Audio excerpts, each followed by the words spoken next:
जिल्हा श्रवस्ती राज्य उत्तर प्रदेश हे लखनौ येथून लखनौ ते मुंबई ही पुष्पक एक्सप्रेस जी गाडी आहे तिथं 21 जानेवारीला ते 9:25 मुंबई येथे पहिल्यांदाच रोजगार मिळवण्याच्या करता, जसं मुंबईमध्ये अनेक जण रोजगाराच्या निमित्ताने येतात तसे हे उदल कुमार निघालेले होते।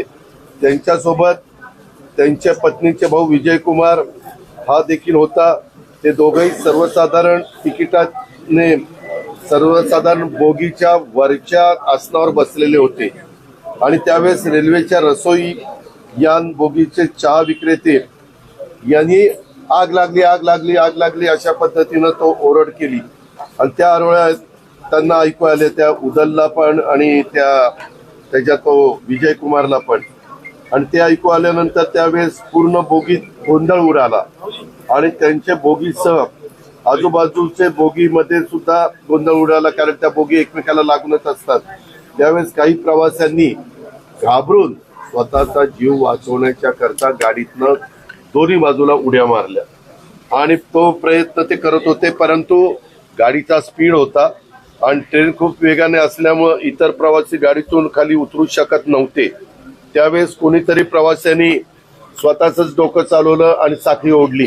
आपल्याला सगळ्यांना माहिती आहे की रेल्वेचा प्रवास करत असताना काही असं वाटलं तर धोक्याचं काही असेल तर साखळी ओढावी असं आपण ते सांगतो आणि रेल्वे मग थांबली आणि प्रवासी गाडीतून खाली उतरण्यास मिळेल या ठिकाणून खाली उतरायला लागले, म्हणजे ज्या दरवाजातनं किंवा खिडकीतनं, आणि खाली उतरल्यावर इकडे तिकडे जाऊ लागले। तेव्हा लगतच्या रेल्वे रुळावरून जात असताना बेंगलोर न्यू दिल्ली कर्नाटक एक्सप्रेस अतिशय वेगाने आली आणि रेल्वेच्या रुळावरील त्याच प्रमाणे रूळ ओलांडून प्रवाशांना धडका देऊन पुढे काही अंतरावर जाऊन थांबली।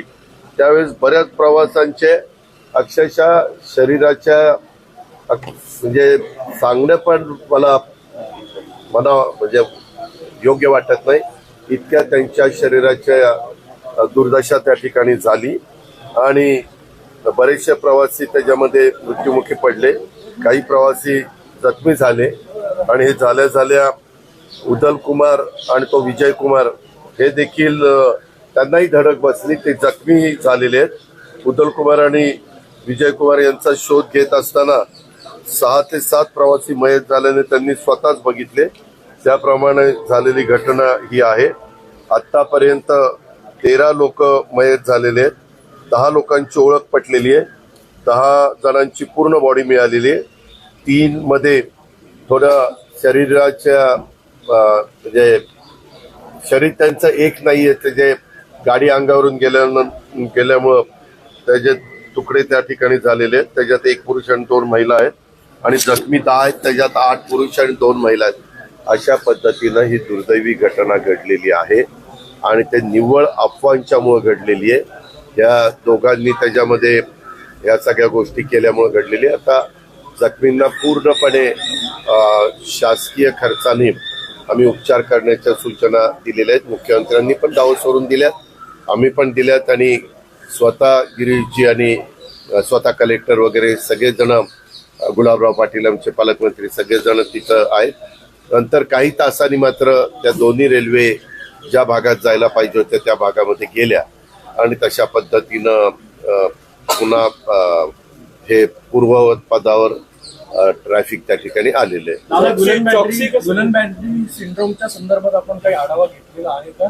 22 वरून 59 त्यामध्ये आता आढावा घेतलेला आहे। काल माझी आढावा बैठक ह्याची चाललेली आहे, कशाची डिपार्टमेंट वाईज, त्या डिपार्टमेंट वाईज त्याच्यामध्ये पण चर्चा झाली। हा संसर्गजन्य रोग नाहीये, मी डॉक्टर लोकांना पण सांगितलं, CS ला म्हणजे सिव्हिल सर्जनला पण सांगितलंय आणि आता आम्ही कलेक्टर, CO आणि बाकीचे पण सगळे आम्ही अधिकारी होतो, तिथं पण चर्चा झाली। त्याच्या संदर्भामध्ये काळजी घेणं हे महत्वाचं आहे। त्याच्यावर बरीच वेगवेगळ्या प्रकारची चर्चा पण होती, अफवा पण होती। मी म्हणलं किंवा तुझी एक प्रेस नोट काढा आणि ती प्रेस नोट प्रेसला पण विनंती करा, इलेक्ट्रॉनिक अँड प्रिंटला, आणि ती प्रेस नोट त्या ठिकाणी द्या, म्हणजे एक घबराटीचं वातावरण आपल्याला नागरिकांच्या मध्ये पाहायला मिळतं, ते घबराटीचं वातावरण राहणार नाही।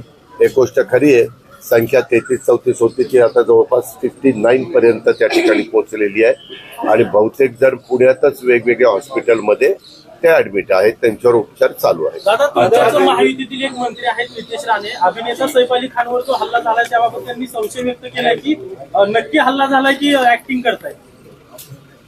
का मी तुम्हाला पत्रकार मित्रांनो मागे एक सांगितलेलं आहे की मी तुमच्याशी बोलताना राज्याचा आता उपमुख्यमंत्री म्हणून एक पालकमंत्री जिल्ह्याचा म्हणून बोलतो.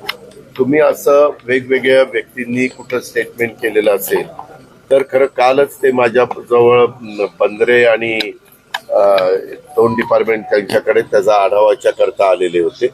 मला ह्याच्याबद्दल काही माहिती नाही. मी त्यांना विचारीन. आता प्रत्येकाला तुम्ही अनेक पत्रकार आहात, एखाद्या पत्रकाराच्या मनात वेगळं काही आलं ते तो त्याचा त्यांनी जर काही त्यांच्या मनात असेल तर डिपार्टमेंटला सांगावं. मी पण डिपार्टमेंटला फार तर सांगेल की असं कोणाच्या मनामध्ये शंका कुशंका असेल. वास्तविक ती व्यक्ती सापडलेली आहे. ती व्यक्ती बांगलादेशमधून आलेली होती. ती एका मुंबईच्या बद्दल आकर्षण बहुतेक सगळ्यांना असतं, आजूबाजूच्या देशातल्या पण काही लोकांना ते आहे आणि त्या निमित्तानं ते आलेले होते. परंतु मुंबई एकंदरीत बघितल्यानंतर त्याला परत त्याच्या बांगलादेशला जायचं होतं म्हणून त्याला 50,000ची गरज होती, पण मागताना त्याने 1 कोटी मागितले. हे सगळं मीडियाच्या पुढं आमच्या पोलीस खात्याने सांगितलेलं आहे आणि जे काही आतापर्यंतची माहिती आहे त्यामध्ये अजून तरी तसा क्लू मिळालेला नाहीये. कदाचित काल सैफ त्यांच्या घरी स्वतःच्या जात असताना त्यांची तब्येत किंवा त्यांचं एकंदरीत जे काही कपडे वगैरे होते ते बघितल्यानंतर बाबा यांच्यावर काही दिवसापूर्वी असा हल्ला झाला. त्यांची मुळातच तब्येत पण चांगली आहे आणि जे घडलंय ते घडलंयच ना. कारण नंतर त्यांनी आमच्या डिपार्टमेंटनी पहाटे त्याला तिथं घेऊन गेले होते. तू कुठल्या बाजूने वर गेला, कसा गेला, कुठला जिना वापरला, कुठल्या डकमधनं आतमध्ये शिरला, तिथं शिरत असताना ते घर कुणाचं आहे तुला काही माहिती होतं का? तो म्हणला मी अजिबात ह्या कुठल्याही गोष्टी मला माहिती नव्हत्या. मला एवढंच माहिती होतं ह्या सगळ्या भागामध्ये एक श्रीमंत वर्ग राहतो. अनेक ऍक्टर, ऍक्ट्रेस, निर्माता, त्याच्यामध्ये दिग्दर्शक अशा वेगवेगळ्या क्षेत्रातले लोक तिथं राहतात. अशा पद्धतीनं तो गेलेला होता. त्याच्यामुळं मला हे तुम्ही विचारल्यानंतरच कळलं. मला काही माहिती नाही. माझी आता पुढच्या मीटिंग असल्यावर मी निघतो.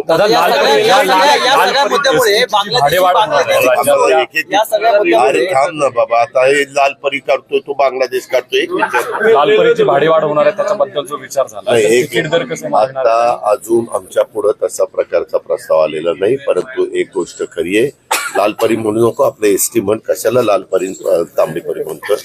त्या एसटीच्या बसेसच्या आपल्या महामंडळाच्या आहेत त्यामध्ये आम्ही प्रताप सरनाईक असतील, देवेंद्रजी असतील, एकनाथराव असतील, आम्ही सगळ्यांनी चांगल्या बसेस पुरवण्याच्या संदर्भामध्ये पहिलं आपल्याला कटाक्षाने प्रयत्न करावा लागेल. जर उद्याच्याला काही भाडेवाढ काढायची म्हटलं आणि बसेस जर खराब असतील तर लोक म्हणतील बसेस खराब आहेत आणि कसे ते भाडेवाढ करताय. तर आम्ही चर्चा करू आणि त्याच्यातनं योग्य मार्ग काढण्याचा प्रयत्न.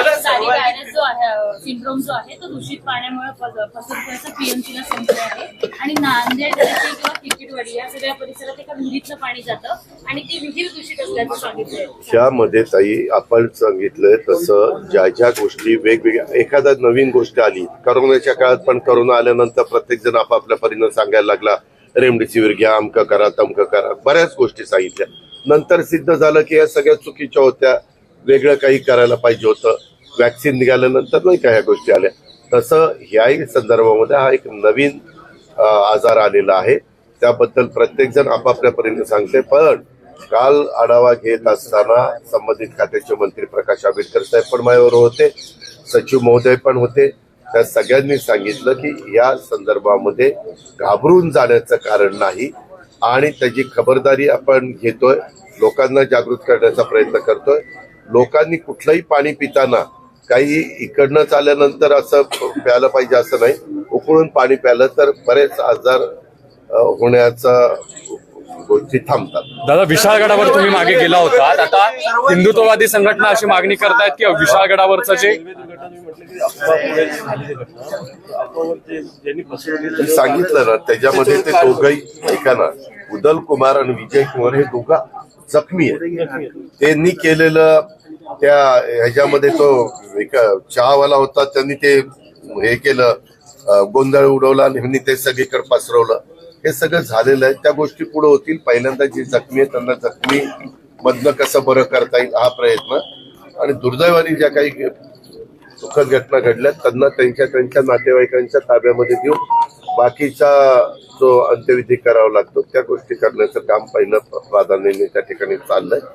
आणि लोकांनी पण अशा खऱ्या गोष्टीवर अफवांवर विश्वास ठेवू नये, परंतु शेवटी प्रत्येकाला स्वतःचा जीव महत्वाचा असतो आणि त्याच्यातनं अक्षरशः ही अतिशय दुर्दैवी घटना घडली, हे आम्ही मान्यच करतो.